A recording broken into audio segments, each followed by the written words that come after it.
झालं का नाही जायचं उशीर झाला पण काय ते मेकअपला फालतू वेळ लावलाय फालतू मेकअप आहे डोक्यात ताप काय झाला म्हणला मेकअप फालतू हा. काय हे ठीक आहे हँड वॉश घेऊन आले बस. हँडवॉश हा.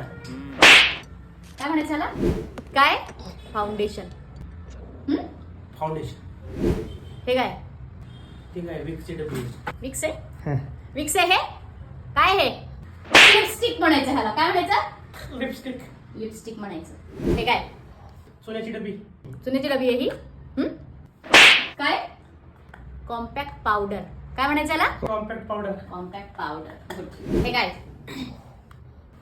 आता काय बारक्या पोराचे कलर आहेत त्याला काय काय म्हणायचं याला ड्रॉइंगचं हे काय म्हणायचं याला eye shadow palette eye shadow palette got it हा हे काय ठीक आहे तपक्याची डबी दिसते ती तपकीर आहे काही मग काय आहे? ब्लशर गाल लाल करतात याने मग घ्या स्वतःला मारून दे